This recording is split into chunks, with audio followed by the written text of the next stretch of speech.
Well, this is a surprise. We're back now with the Politics Fix with Washington Post columnist and MSNBC political analyst Eugene Robinson and Time Magazine's Jay Newton Small. Let's take a look at something that Bob Dole, a big senator for years, ran for president, obviously, he had to say the other day. I don't want the Republicans putting up a no sign and saying, we're not open for business. Now, that kind of positive view of the Republican role as loyal opposition, which is so much at odds with sort of the Rush Limbaugh approach we've been talking about, grabbed the president's attention. And here's what President Obama said during his weekly address this Saturday. Let's listen and watch.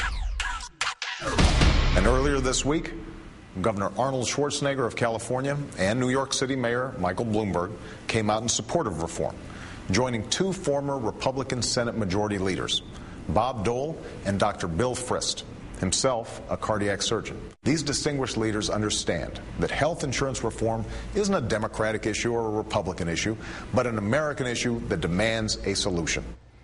Okay, is that just background music? Well, I mean, he's saying, let's get together, kumbaya, is it going to work? How many divisions does the Pope have? How many votes in the Senate? That's a great question. Bob Dole. How many votes? Can he help him get 60?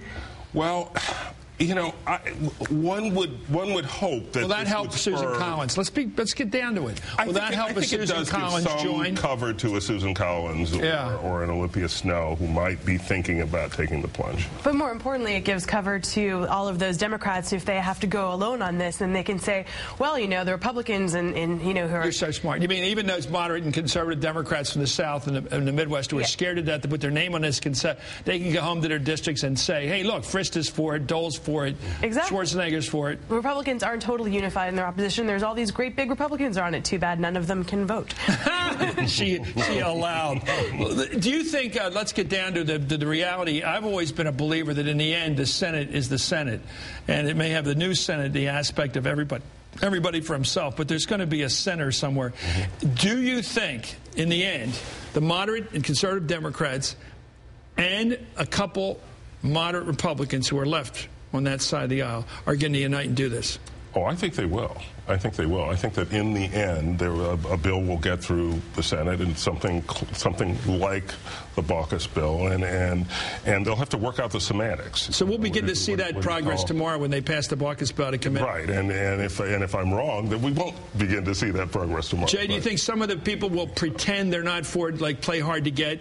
At the end, they'll vote against it in committee even. They'll do all kinds of things to say, I never was for it because it didn't have that public option in it or whatever. And, you know, like people like Wyden, play hard to get, to look good for the left. Like, nobody wants a primary challenge. That seems to be what they're all playing, that game. No, and in the end as well, I mean, for the Republicans, and this is, you know, getting back to the Frist point you've got going here, like, at the end, this is an extremely difficult vote to vote against. And if they do actually manage to do all of the, you know, all the Republicans unified against this, I mean, Medicare got 13 Republican votes. Social Security got 17 Republican votes. So you're comparing this to back in 65 and going back to the 30, 33, and 34. Exactly. I mean, these huge bills that mean so much for your constituents, for millions of your constituents, voting against them at the end of the day is incredibly difficult. I mean, but isn't the old trick in politics, the safest vote is to vote against something that passed or to vote for something that fails? Aren't they the safest votes because you're never held accountable for what happened? I think if you end up at the end of the day with all Republicans voting against this thing, I think that's bad for the Republican Party, because I think what I hear when I'm traveling around the country is you folks in Washington, you just talk, you never do anything. And I think in the end, doing something is a safer vote. Okay.